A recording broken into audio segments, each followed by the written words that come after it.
તમારું નામ? મારું નામ શાહ દીપ્તિ નિર્મલભાઈ છે. અમે શનિવારે ઓફિસે આવતા હતા ત્યારે એ વ્યક્તિ, એને તો ભાઈ બી નહીં કહેવાય કારણ કે એને ભાઈ જેવી મર્યાદા રાખી જ નથી. તો એની માટે એ જે વ્યક્તિ હતો એ અમે આવતા હતા ત્યારે અમને ઊંધા બહુ ખરાબ વાણી વાપરીને ગયો છે, ખરાબ શબ્દ બોલીને ગયો છે, જે અમારે અહીંયા બોલાય એવું નથી કારણ કે એના જેવા નાલાયક અમે નથી. એવી રીતના બોલી ગયો છે. તો તે દિવસે બે થી 3 વાર યુટર્ન મારીને બોલી ગયો છે. છેલ્લે જ્યારે અમને ખબર પડી કે અમને જ બોલે છે અને અમે જ્યારે એને પકડવાની કોશિશ કરી તો એ મેન રોડ ઉપર ચડી ગયો. મેન રોડ ઉપર ચડીને એ વચ્ચેથી જતો રહ્યો એટલે અમારા હાથમાં નથી આવ્યો.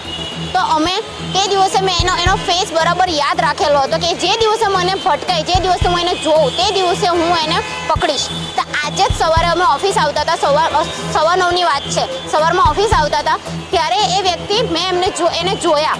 તો મેં મારી ફ્રેન્ડને કીધું કે આ એ જ વ્યક્તિ છે ને. તો અમે એને જઈને શાંતિથી પહેલાં પૂછેલું કે ભાઈ તમે તે દિવસે હું અમને બોલીને ગયેલા. તો એ અમારી પર ચડી બેઠો કે હું નહોતો ને આમ ને તેમ દુનિયાભરનું ને પબ્લિક ભેગી થઈ ગઈ. પછી અમારી પાસે કોઈ ઓપ્શન નહીં હતું. અમે અમારા ઘરેથી બધાને બોલાવ્યું, ભાઈઓને બોલાવ્યું, પછી એ લોકોએ બી સમજાવ્યું પણ એ તો બી રાજી નહીં થયું. પછી અમે છેલ્લે અમારી પાસે કોઈ ઓપ્શન નહીં હતું ને અમે એને એટલે મારતા અહીંયા સુધી લઈને આવ્યા ને. તો બી હજી બી અમે એને માર્યું છે ને એ હજી બી સ્વીકારતો નથી.